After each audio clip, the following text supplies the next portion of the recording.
មួយទៀតគឺចំណុចពាក់ព័ន្ធនឹងpanoramic panoramic នេះគឺយើងចុចមើលទៅគឺវាលក្ខណៈ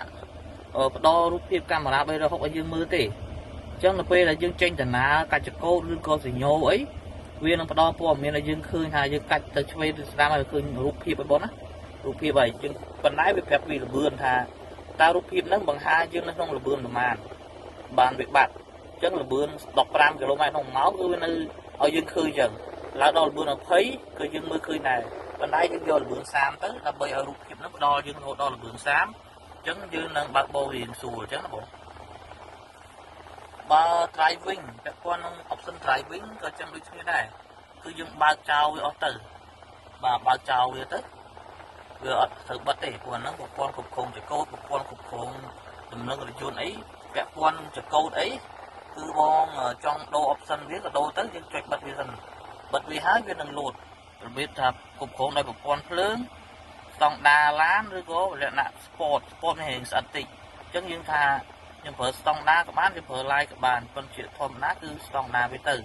បាទឬក៏បងចង់រៀងចកោតហ្នឹងរៀងធូរពេកបងចូល sport ទៅ sport រៀងស្អិតតិចអញ្ចឹងណាបងបាទហើយដល់ពេលយើង select ដូរហើយយើងបើកវាវិញអញ្ចឹងទៅបើថាលើកឧទាហរណ៍យើងដាក់ sport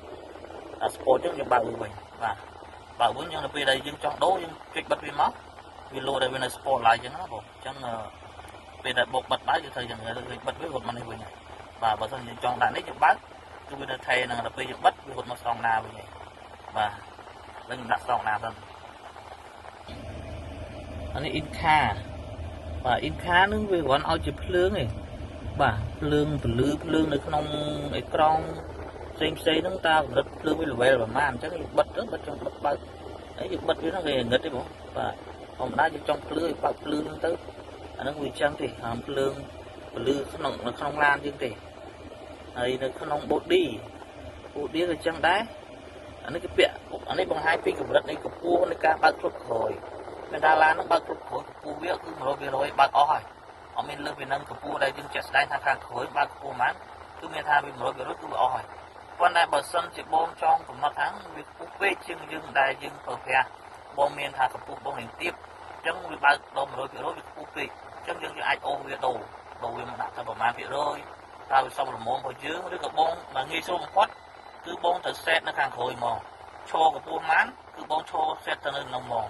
ឬក៏បង set នេះក៏បានដែរអញ្ចឹងណាបងបាទហើយពាក់ព័ន្ធនឹងការបិទ auto window close window locking with vertical អញ្ចឹងអានេះវាត្រូវតែបើកដែរព្រោះល្អបើជិះបិទអត់កើតទេអញ្ចឹងវាការពារនៅពេលដែលឡានបងឡុកគឺកញ្ចក់ទាំង4ទាំង5ទាំងប្រវោលើបើសិនមានការចំហគឺវាលឹងលូតបិទអូតូប៉ុន្តែបើបងអត់ចង់ទេបងចុចបិទវាទៅបិទវាកុំឲ្យវាប្រើអូតូទៅណាបងយ៉ាបិទចឹងទៅបាទ